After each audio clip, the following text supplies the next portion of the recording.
संघर्ष ही जीवन है। जो मुस्कुरा रहा है उसे दर्द ने पाला होगा, जो चल रहा है उसके पाँव में छाला होगा। बिना संघर्ष के इंसान चमक नहीं सकता, जो जलेगा उसी दिए में उजाला होगा। संघर्ष क्यों बचे संघर्ष से? संघर्ष ही तो जीवन की आत्मा है। जितना कठिन संघर्ष होगा उतनी ही शानदार जीत होगी। एक बार एक किसान भगवान से बहुत ही नाराज़ हो गया। किसान बहुत मेहनती था, बहुत मेहनत से वह खेतों में अनाज उगाता था, उसकी देखभाल करता, पर अक्सर उसकी फसल खराब हो जाती। कभी सूखा पड़ जाता, कभी बाढ़ आ जाती, कभी तेज धूप, कभी आंधी, किसी न किसी कारण से उसकी फसल खराब हो जाती। एक दिन वह किसान गुस्से में आसमान की ओर देखकर भगवान से कहता है, ईश्वर, आपको लोग सर्वज्ञाता मानते हैं कि आप सब जानते हैं, कहते हैं कि आपकी इच्छा के बिना एक पत्ता भी नहीं हिल सकता, पर मुझे तो लगता है कि आप छोटी से छोटी बात भी नहीं जानते। आपको तो ये भी नहीं पता कि खेती बाड़ी कैसे करते हैं। अगर आप जानते होते तो हर समय जो बाढ़, आंधी, तूफान आते हैं वो कभी नहीं आते। आप नहीं जानते कि कितना नुकसान उठाना पड़ता है हम किसानों को।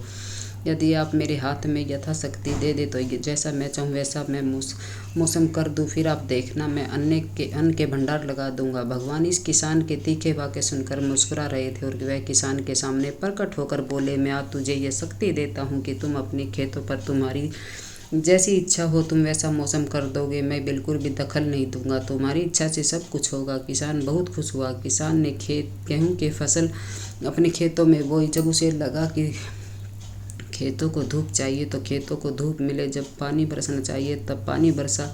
आंधी, तूफान, बाढ़ कुछ भी उसने अपने खेत पर आने नहीं दिया। किसान के खेत में इस वर्ष ऐसी फसल हुई जैसे कभी हुई नहीं थी। हरी भरी लहराती फसल। मन ही मन में खुश हो गया और सोचने लगा, अब सबूत के साथ दिखाऊंगा भगवान को किसे कहते हैं शक्ति का सही उपयोग। मेरी सफलता देखकर उन्हें अपने नियम बदलने पड़ेंगे। कुछ दिन गुजरे, फसल कटने को तैयार हो गई। किसान बहुत उत्सुकता से के साथ फसल काटने लगा, पर जैसे ही उसकी नज़र गेहूं की बालियों पर गई, उसने अपना सिर पीट लिया और वह रोने चिल्लाने लगा। गेहूं की एक भी बाली के अंदर गेहूं का दाना नहीं था। सारी बालियां अंदर से खाली थी। किसान बहुत दुखी हुआ।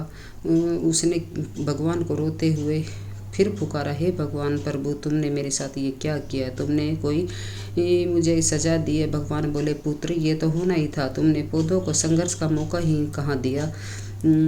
ना ही तुमने उन्हें आंधियों से जूझने दिया, ना ही तेज बारिश से सहने दिया और ना ही धूप में तपने दिया। एक भी चुनौती का सामना तुमने उन्हें नहीं करने दिया, इसलिए सारे पौधे अंदर से खोखले रह गए। जब आंधी, तूफान, तेज बारिश और धूप पड़ती तब ये पौधे अपने अस्तित्व को बचाने के लिए संघर्ष करते हैं।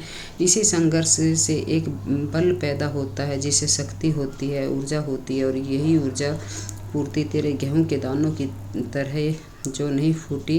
तूने उन्हें कठिन परिस्थितियों से गुजरने ही नहीं दिया जहां उसके अस्तित्व का जन्म होता। सारी बालियां इसलिए खाली है कि इसमें एक भी गेहूं का दाना नहीं है, इसलिए कि तुमने अपने पौधों को संघर्ष कराया ही नहीं। ये याद रखिए, संघर्ष श्रवण में तब आपदा तभी आती है जब वह आग में तपने, गलने और हथौड़े से पीटने जैसे संघर्षों से गुजरता है। कोयले का टुकड़ा हीरा तभी बनता है जब वह उस दाब और उस ताप की मुश्किल परिस्थितियों से गुजरता है। इसी पर है, यदि हमारी ज़िंदगी कोई संघर्ष ना हो तो, चुनौती ना हो तो हम भी गेहूं की बालियों की तरह खोखले रह जाएंगे।